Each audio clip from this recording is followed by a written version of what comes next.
இன்றைக்கு வாய்ப்பு இருந்தும் சபைக்கு போகாம நிறைய பேர் வீட்டிலே உட்காந்துருக்கிறாங்க. அவங்க சொல்லக்கூடிய 7 சாக்கு போக்குகள் என்ன அப்படிங்கிறத பார்க்க போறோம். நிறைய காரணங்கள் இருக்கலாம். நியாயமான காரணங்கள் அதெல்லாம் விட்டுருங்க. ஆனா வாய்ப்பு இருந்தும் போகாம நீங்க இருக்கலாம், அல்லது உங்க பிள்ளைகள், வாலிபர்கள் இருக்கலாம். அதுக்கு அவங்க சொல்லக்கூடிய காரணங்கள் 7 சாக்கு போக்குகள். அது 7 சாக்கு போக்குகள் சரியான காரணம் அல்ல.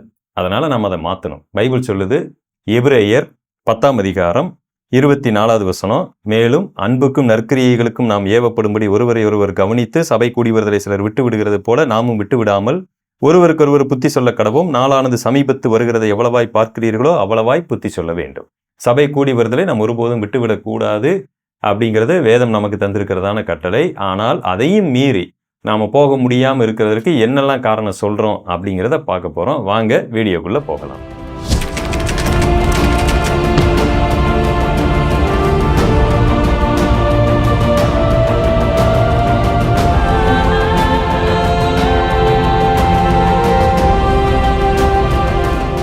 பெரும்பாலான வாலிபர்கள் இந்த சபைக்கு போகாமல் இருக்கிறதுக்கு அவங்க வைக்கக்கூடிய காரணத்தில் ரொம்ப அறிவார்ந்தமான ஒரு காரணம் நம்பர் 1 என்னன்னு கேட்டிங்கன்னா, தேவன் எல்லா இடத்துலையும் இருக்கிறாரு, அப்போ நான் எதுக்கு வரணும்? சர்ச்சில் மட்டும்தான் இருக்கிறாரா என்ன? நான் இங்கேயே இருந்து கர்த்தரை நான் வழிபடுகிறேன் அப்படின்னு நிறைய வாலிபர்கள், சரியா நீங்களே கூட அந்த மாதிரி ஒரு எண்ணத்தில் இருக்கலாம். அப்போ இது சரியா அப்படின்னு கேட்டால் இல்லை, இது ஒரு சாக்கு போக்கு. தேவன் எல்லா இடத்துலையும் இருக்கிறாரு, தேவனை பார்க்கறதுக்கு தான் நம்ம சபைக்கு போகிறோம்னு நீங்கள் நினச்சிக்கிட்டு இருந்தீங்கன்னா ஒட்டுமொத்தமாக தவறு. ஒருவேளை உங்கள் போதகர்கள் தவறான ஒரு போதனையை உங்கள் மூளையில் செலுத்தி இருக்கலாம். அதிலிருந்து வெளியில் வாங்க. சபை கூடி வருதனுடைய நோக்கம் என்ன? நமக்கு சற்று முன் வாசித்த அந்த வசனத்திலே இருக்கு, அன்புக்கும் நற்கிரியைகளுக்கும் ஏவப்படும்படி. நீங்கள் சபை கூடி வருதலை விட்டுறாதீங்க, அடிக்கடி புத்தி சொல்லுங்க, நாட்கள் சமீபமாக இருக்கு, புத்தி சொல்லுங்க. அப்போ உண்மையிலே சபை கூடி வருதலுடைய நோக்கம் என்ன? கற்றுக்கொள்ளுதல், ஐக்கியப்படுதல். அதுதான். அங்கே போய் தான் நம்ம கர்த்தரை பார்க்க போகிறோம், அங்கே போய் தான் நான் ஜெபிக்க போகிறேன், அங்கே போய் தான் ஆராதிக்க போகிறேன். நம்ம வீட்டில் ஆராதிக்கலாம், வீட்டில் ஜெபிக்கலாம். ஆனால் அந்த இடம் அப்படிங்கிறது அது ஆராதிக்க மட்டுமல்ல, ஜெபிக்க மட்டுமல்ல, அதில் ரொம்ப முக்கியமான ஒன்று, நாம் கற்றுக்கொள்ளுதல், ஐக்கியப்படுகிறோம், ஃபெல்லோஷிப். இந்த காரணத்தை வீட்டில் தனியாக உட்காந்துட்டு செய்ய முடியாது. வீட்டில் உட்காந்துக்கிட்டு எனக்கு நானே புத்தி சொல்லிக்கிட்டு இருக்க முடியாது. கர்த்தர் ஊழியர்களை கொண்டு, மூப்பர்களை கொண்டு, வேறு சில சகோதர சகோதரிகளை கொண்டு என்னை நடத்துவார். அப்போ தேவன் எல்லா இடத்துலையும் இருக்கிறாரு, அதனால் நான் வீட்டில் இருந்தாலே போதுமானது என்கிற ஒரு சாக்கு போக்கை நீங்கள் இனிமேல் சொல்லாதீங்க. சரி, நம்பர் 2, போதகருடைய செயல்பாடுகள் எங்களுக்கு பிடிக்கவில்லை. இந்த போதகர் ஏமாற்றுகிறார், இந்த போதகர் திருடுகிறார், இந்த போதகர் எங்களையே குறை சொல்லி பேசுகிறார், இந்த போதகர் குடும்பத்தை மட்டுமே பார்க்கிறார், இந்த போதகர் ஆடம்பரமாய் நடக்கிறார், இந்த போதகர் இப்படி எல்லாம் செஞ்சுக்கிட்டு இருக்கும்போது நான் ஏங்க சபைக்கு போகணும்? கரெக்ட், போகாதீங்க. கண்டிப்பாக என்ன எங்கள் போதகர் தப்பு பண்ணாலும் அங்கேயே தான் நான் போவோம் அப்படின்னு நான் சொல்ல வரல. ஆனால் நீங்கள் என்ன ஒரு எக்ஸ்ட்ரீம் முடிவு எடுத்துட்டீங்கன்னு சொன்னால், உங்கள் போதகர் மிக மோசமானவர் அப்படிங்கிறத கண்டுபிடிச்சிட்டீங்க. ஓகே, தப்பு இல்லை, எல்லா இடத்துலையும் தவறானவர்கள் இருக்க வாய்ப்பு இருக்குது. அதுக்காக நீங்கள் என்ன பண்ணிட்டீங்க? ஒட்டுமொத்தமாகவே உங்கள் வாழ்க்கையை சூன்யமாக்கிக்கிட்டீங்க. அப்போ வேறொரு நல்ல கூடுகையை தேடிட்டு நீங்கள் போகலாமே அப்படின்னு கேள்வி கேட்டால், எங்கே போனாலும் அப்படி தான் இருக்கிறாங்க, நாங்கள் இன்னும் ஒரு 2 இடத்துக்கு போய் பார்த்தோம், அவங்க அப்படி தான் இருக்கிறாங்க அப்படின்னு சொல்லி ஒரு சாக்கு சொல்கிறோம் பார்த்தீங்களா? நான் சொல்லுகிறேன், தேடுங்கள் கண்டடைவீர்கள். நீங்கள் எந்த அளவுக்கு ஆர்வமாக ஒரு சபை கூடி வருதலுக்காக நீங்கள் தாகத்தோடு தேடுறீங்களோ, கர்த்தர் தன்னுடைய சபையை காமிச்சு கொடுப்பார். எப்பொழுதுமே பொக்கிஷங்கள், வைரங்கள், தங்கங்கள் நிலத்தின் மேலே கிடைப்பதில்லை, நிலத்தின் ஆழத்தில் தான் கிடைக்கின்றன. அப்போ அதை நீங்கள் அடையணும்னு சொன்னால் ஆர்வம் வேணும், தேடுதல் வேணும், தோண்டணும், உழைக்கணும். அப்போ அந்த மாதிரி எதுவுமே செய்யாமல் மேலோட்டமாக நான் அப்படி திரும்பி பார்த்தாலே எனக்கு ஒரு அற்புதமான சபை கூடுகை தெரியணும்னு நீங்கள் நினச்சா நீங்கள் ஒரு சோம்பேறி. உங்களால் கடைசி வரைக்கும் நல்ல சபைகளை, நல்ல கூடுகையை கண்டுபிடிக்க முடியாது. அடுத்து, நல்ல கூடுகை என்றைக்குமே கவர்ச்சிகரமாக இருக்காது. மருந்து என்னைக்காவது கவர்ச்சிகரமாக இருந்திருக்கா? வாய்ப்பே கிடையாது. மோசமான பொருள்கள் உடலுக்கு தீங்கு விளைவிக்கக்கூடியது தான் பார்க்கறதுக்கு அப்படியே பளபளப்பா, அப்படியே வர்ணம் பூசப்பட்டதா, பிள்ளைகள் அப்படியே கவர்ந்து இழுக்கக்கூடியதாக இருக்கும். மருந்து எதுவுமே கவர்ந்து இருக்காது. பெரும்பாலான மருந்துகள் கசப்பு தன்மையோடு கூட இருக்கிறது. அதுபோல ஆவிக்குரிய, ஆத்துமாவுக்குரிய உண்மையான திருச்சபைகள் கவர்ச்சிகரமாக இருக்காது. ஒருவேளை ஆயிரக்கணக்கான ஆத்துமாக்கள் அங்கே இல்லாமல் இருக்கலாம். அதனால தான் உங்கள் பார்வையில் அது படாமல் இருக்கிறது. அதை நீங்கள் உதாசீனப்படுத்திட்டு போகிறீங்க. அது ஒரு மூளைக்கல்லாக இருக்கிறது. அந்த கல்லை தூக்கி போட்டுட்டு சாதாரண கல் இருக்கக்கூடிய ஒன்றை சபைன்னு நினைச்சிட்டு நீங்க போய் உட்காந்துருக்கிறீங்க. அப்ப போதகர்கள் தவறு செய்யறாங்க, அவங்க தவறு செய்யறாங்கன்னு சொல்லிக்கிட்டு உங்க லைஃபை நீங்க வீணாக்கிறாதீங்க. கர்த்தர் என்றைக்குமே எல்லா காலகட்டத்திலும் தனக்கென்று ஒரு நல்ல ஸ்தல சபையை என்றைக்குமே வச்சுக்கிட்டு இருக்கிறாரு. அதை நீங்க மறந்துடக்கூடாது. நம்பர் 3, வீட்டிலேயே நான் ஆன்லைன்ல நான் பார்த்துக்கிறேன், எனக்கு அது கொஞ்சம் வசதியாக இருக்கிறது, யூடியூப்ல நான் பார்த்து கொள்ளுகிறேன். ஏன்னு கேட்டா கிட்டத்தட்ட 20 கிலோமீட்டர் என்னை சுற்றி எந்த ஒரு கூடுகையுமே இல்லை, அப்ப எனக்கு இது வசதியாக இருக்கிறது அப்படின்னு ஒருவேளை நீங்க ஒரு சாக்கு போக்கு சொல்லலாம். உண்மையிலே 20 கிலோமீட்டர் அப்படிங்கிறது ஒரு சிலருக்கு தூரம் தான். எங்க சபை கூடுகைக்கு வரக்கூடியவங்கல்ல பெரும்பாலும் எல்லாருமே 20 கிலோமீட்டர் தூரத்துல இருந்து தான் வர்றோம். பக்கத்துல இருந்து வர்றவங்க ரொம்ப கம்மி. கிட்டத்தட்ட 80 கிலோமீட்டர் தூரத்துல இருந்து வர்றவங்களும் இருக்கிறாங்க. இன்னும் அதிகமான தூரத்திலிருந்து வந்து கொண்டிருந்தவங்க இருக்கிறாங்க. சரி, பரவாயில்லை. நீங்க உண்மையிலே வார வாரம் போக முடியாத ஒரு சூழ்நிலை அப்படின்னு வச்சுக்கிட்டீங்கன்னா, தூரம் உண்மையிலே ஒரு பொருட்டு என்று நீங்கள் பார்த்தால், நீங்க என்ன பண்ணலாம் அப்படின்னா, மாதம் 1 முறையோ 2 முறையோ கூட நீங்க என்ன செய்யலாம், நல்ல ஒரு கூடுகையை தேர்ந்தெடுத்து, எனக்கு இந்த மாதிரி சிக்கல் இருக்கு, நான் அந்த மாதிரி மாதம் 1 முறை வருகிறேன், மாதம் 2 முறை வருகிறேன் அப்படின்னு அங்க இருக்கக்கூடியவர்களோடு பேசி அதை நீங்க என்ன பண்ணலாம், ஒரு கிரமமாய் செய்யலாம். அதுல எல்லாம் தவறே கிடையாது. ஒரு சடங்கு மாதிரி இதை வார வாரம் போனாதான் இல்ல. ஒரு சில இந்த மாதிரியான உண்மையிலே தூரம் சிக்கலா இருக்கு, ஒரு நல்ல திருச்சபைக்கு நான் போகணும், மோசமான இடத்துக்கு போய் நான் மாட்டிக்கொள்ள கூடாது அப்படின்னு நினைக்கிறவங்க நல்ல திருச்சபையை தேடுங்க. கொஞ்சம் என்ன செய்யுங்க, தூரமா இருந்தாலும் மாதத்துல 1 முறையோ 2 முறையோ போயிட்டு வாங்க, தப்பு இல்லை. ஆனா இது என்ன ஒரு பிரச்சனையா மாறிடுச்சுன்னா, இந்த ஆன்லைன், யூடியூப் இதெல்லாம் வரும் பொழுது நேரடியா கூடக்கூடிய அந்த கூடுகையை இது கொஞ்சம் என்ன பண்ணுது, ஈஸியா வீட்டுக்குள்ளே உட்காந்து பார்க்குறோம் பார்த்தீங்களா, ஈஸியா அது குறைக்குது. நாங்களே லைவ் பண்றோம், எல்லாம் பண்றோம், அதை வசனத்தை அவங்க கத்துக்கணும்னு பார்க்குறோம். அதுக்காக அது சபை கூடி வருதலுக்கு மாற்றாய் ஒருபோதும் ஆகிவிடாது. ஒருவேளை உண்மையிலேயே தேடியும் ஒரு நல்ல திருச்சபை கிடைக்கல, ஒரு பிரச்சனையா இருக்கு, ரொம்ப தூரமா இருக்கு, உண்மையான ஒரு சில காரணங்கள் இருக்கலாம், அதுக்காக அதை நீங்க யூடியூப்ல பார்க்கிறதோ ஆன்லைன் பார்த்து கர்த்தருக்குள் வளருவது நான் ஒருபோதும் தவறு சொல்ல மாட்டேன். நியாயமான காரணங்கள் இருக்கத்தான் செய்கிறது, அது ஓகே. அதுக்காக தேடவே தேடாம எந்த ஒரு முயற்சியும் எடுக்காம இது ஒரு சோம்பேறித்தனமாய் உங்களை மாற்றிவிடக் கூடாது. அதுதான் என்னுடைய பாரமாக இருக்கிறது. 4வது குறிப்பு, இது கொஞ்சம் சில்லியான ஒரு குறிப்பு மாதிரி தான் தெரியுது. ஆனா சிலருக்கு பார்த்தீங்கன்னா இதையே ஒரு காரணமா வச்சுக்கிட்டு இருக்கிறாங்க. என்னது, எனக்கு போட்டுக்கிறதுக்கு நல்ல துணிமணி இல்லை, போனா எல்லாரும் என்னை ஒரு மாதிரி பார்க்குறாங்க, எனக்கு ரொம்ப வெக்கமா இருக்கு, எனக்கு ஒரு மாதிரி ஷையா ஃபீல் பண்றேன். போய் மற்றவங்க முன்னாடி நிற்கிறதற்கு நீங்கள் ஏதோ ஒரு காரணத்திற்காக வெட்கப்பட்டு கொண்டிருந்தால் உங்க மேலேயும் தப்பு இருக்கு, அந்த கூடுகையிலும் ஒரு தவறு இருக்கிறது. சிலரை பக்கத்திலே சேர்த்துக்காத அளவுக்கு ரொம்ப அப்படியே என்னமோ மாதிரி பார்த்துக்கிட்டு இருப்பாங்க. ஏதோ வேண்டா வெறுப்பா கொஞ்சம் ரொம்ப கஷ்டப்படுறவங்க, அவங்க ட்ரெஸ்ஸை பார்த்தாலே தெரிஞ்சிருது இவங்க ரொம்ப கஷ்டப்படக்கூடியவங்க. அவங்கள பார்த்தீங்கன்னா பயங்கர இந்த பணக்காரங்களா இருக்கிறவங்க, அவங்க பக்கத்துல போக கூட மாட்டாங்க, என்னன்னு கூட விசாரிக்க மாட்டாங்க.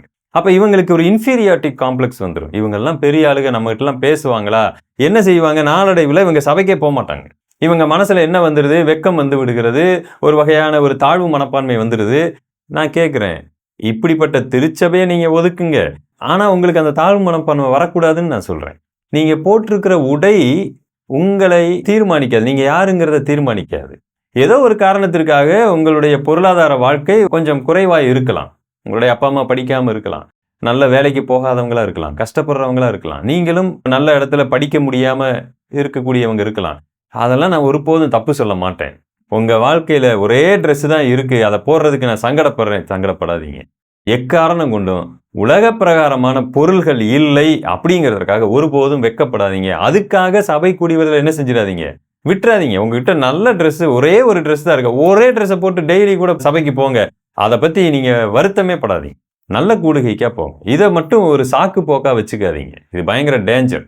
நிறைய பேர் இந்த மாதிரி வெட்கப்பட்டுக்கிட்டு தாழ்வு மனப்பான்மையில இந்த மாதிரி இடத்துல போய் உட்கார கூச்சப்பட்டுக்கிட்டு இருக்கிறாங்க. அதை நீங்கள் மாற்றுங்கள். ரைட்.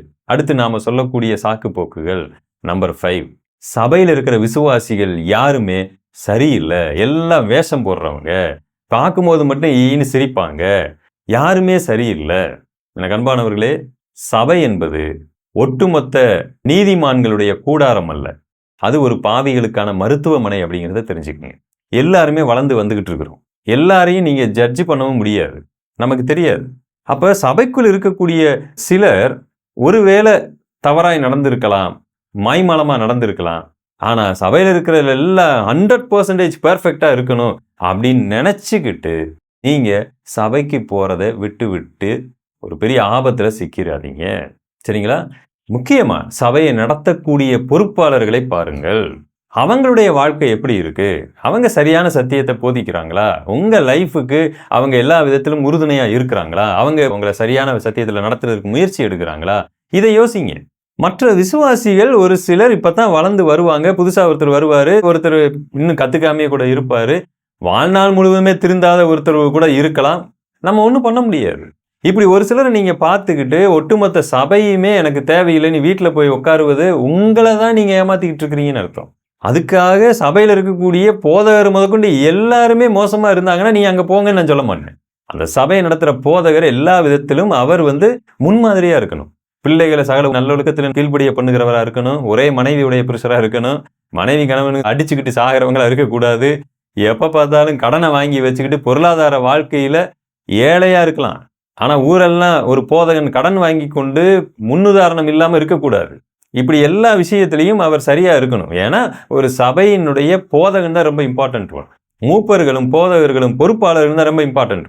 அப்ப நீங்க அப்படிப்பட்ட நல்ல போதகர்கள் இருக்கக்கூடிய மூப்பர்கள் இருக்கக்கூடிய ஒரு திருச்சபையில இருக்கிறீங்கன்னு சொன்னா மற்றவங்களை பார்க்க வேண்டாம்னு சொல்றேன். சரி, அடுத்து நாம சொல்லக்கூடிய சாக்கு போக்கு, எனக்கு நேரம் இல்லை. எல்லாரும் சொல்லக்கூடிய மிக எளிதான ஒரு சாக்கு போக்கு, ஐ ஆம் பிஸி.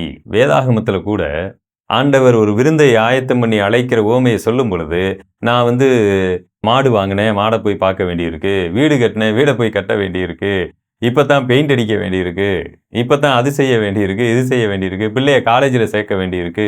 ஆக மொத்தத்துல இவங்க எல்லாருமே நான் ரொம்ப பிஸின்னு சொல்றாங்க. ஆனா உண்மையிலே நீங்க பிஸியா? நீங்களே யோசித்து பாருங்க. உங்க மூளையை நீங்களே நம்ப வச்சுட்டீங்க. பிஸி பிஸி பிஸின்னு சொல்லி பிஸியே கிடையாதுங்க. ஐயோ நான் ரொம்ப பிஸி பிரதர், நான் ரொம்ப பிஸி. ஆனா எல்லா வேலையும் நடக்கும். ரீல்ஸு, வாட்ஸ்அப்பு எல்லாத்துலேயும் ஆக்டிவாக இருப்பார். அவர் நண்பர்களோட எல்லாத்துலேயும் ஆக்டிவாக இருப்பார். ஒரு கல்யாணம் விட மாட்டார், ஒரு காதுகுத்து விட மாட்டார், எல்லாத்துலேயும் பயங்கர ஆக்டிவாக இருப்பார். ஆனால் கர்த்தருடைய காரியம் வந்துட்டா மட்டும் நான் பிஸி அப்படின்னு சொல்லுவார். நம்ம முன்னாடி வாசித்த வசனத்தை உங்களுக்கு ஞாபகப்படுத்த விரும்புகிறேன். எபிரேயர் 10 வாசித்தோம் அல்லவா? நாட்கள் பொல்லாததாய் இருக்கிறது. அதாவது காலம் சமீபித்து வருகிறதை எவ்வளவாய் பார்க்கிறீர்களோ அவ்வளவா புத்தி சொல்லணும். எனக்கு அன்பானவர்களே, நீங்கள் விழுந்து போவதற்கு வாய்ப்பு இருக்கிறது. ஒருபோதும் ஐ ஆம் பிஸிங்கிற வார்த்தையை பயன்படுத்தாதீங்க. உலகத்துல அம்பானி, அதானி, பில்கேட்ஸ் கூட அந்த அளவுக்கு பிஸியா இருப்பாங்களா இல்லையான்னு நமக்கு தெரியல. நம்ம ஊர் கலெக்டர் கூட பிஸியா இருப்பாரா இல்லையான்னு தெரியல. ஆனா நம்ம ஆட்கள் திருச்சபைக்கு வருவதற்கு சாக்கு போக்கு சொல்லுகிற எல்லாரும் பிஸியா இருக்கிறாங்க. எப்படின்னு தெரியல. நியாயமா சில நாட்கள் ஒருவேளை மிஸ் ஆகலாம். ஆனா எப்பயுமே பிஸின்னு சொல்லிக்கிட்டு இருக்காதீங்க. நீங்கள் நேரத்தை கண்டுபிடியுங்கள். உங்களால முடியும். நேரத்தை ஒதுக்குங்க. மனம் இருந்தால் மார்க்க முடியும்னு சொல்ற மாதிரி அதை செய்யுங்க. சரிங்களா? அடுத்து ஃபைனலா, நான் கர்த்தரோடு சரியான ஐக்கியத்துல இல்லை. இது சொல்லக்கூடிய சாக்கு போக்கு. இதை நான் கடைசியா வச்சிருக்கிறேன். நிறைய சகோதரர்களிடம் பேசும்போது அவங்க சொல்லக்கூடிய விஷயம் எல்லாம், பிரதர் நான் முன்ன மாதிரி இல்லை, நான் கர்த்தரோடு சரியான ஐக்கியத்துல இல்லை, நான் பின்வாங்கி இருக்கிறேன், என் வீட்டில் எனக்கும் கணவனுக்கும் சண்டை வந்துகிட்டு இருக்கு, எனக்கு என் மனைவிக்கும் சண்டை வருது, பிள்ளைகளுக்கு எனக்கு சண்டை வருது, நான் முன்ன மாதிரி இல்லை, நான் எல்லாத்துலேயும் இதாக இருக்கிறேன், என்னை விட்டுருங்க. உண்மை என்ன தெரியுங்களா? நீங்க தான் முதல்ல சபைக்கு போகணும். சபை கூடுகைய நீங்க தான் விட்டுவிடக்கூடாது. வியாதியஸ்தர்களுக்காக தான் இயேசு கிறிஸ்து காத்து கொண்டு இருக்கிறார். இந்த சபை கூடுகை உங்களை மாற்றும், உங்களை சரி பண்ணும், சீர்படுத்தும். அந்த கூடுகை அதை ஏற்படுத்தினுடைய நோக்கமே அதுதாங்க. ஆனா நீங்க என்ன பண்றீங்க? டோட்டலாவே மாறிட்டீங்க. ஒருவேளை உங்களுக்கு ஒரு குற்ற உணர்வு இருக்கு, நான் கர்த்தரோடு சரியான ஐக்கியத்துல இல்லைன்னா அங்கு கர்த்தருடைய பந்தியில வேணா பங்கு பெறாம இருங்க. ஒரு 2 வாரங்கள் உங்களை சரி பண்ணி கொண்டு அதுக்கப்புறம் கர்த்தருடைய பந்தியில பங்கு பெறுங்க. ஆனா இதை ஒரு சாக்கா வச்சுக்கிட்டு நீங்க சபைக்கு போகாம இருக்கிறீங்க பாத்தீங்களா? உண்மையிலேயே உங்களுக்கு மாற வேண்டும் என்கிற விருப்பம் கிடையாது. நீங்க மாறணும், உங்க ஃபேமிலி சரியாகணும், எந்த விருப்பமும் உங்களுக்கு இல்லை. இந்த விருப்பம் இல்லாதனாலதான் ஏதோ நியாயவான் மாதிரி அப்படியே குற்ற மனசாட்சியில வச்சுக்கிட்டு, ஐயோ என்னால அவரை பார்க்க முடியாது பிரதர், எனக்கு ரொம்ப கஷ்டமா இருக்கு அப்படின்னு நல்லவங்க மாதிரி நம்ம பேசிடுவோம். உண்மை அது கிடையாது.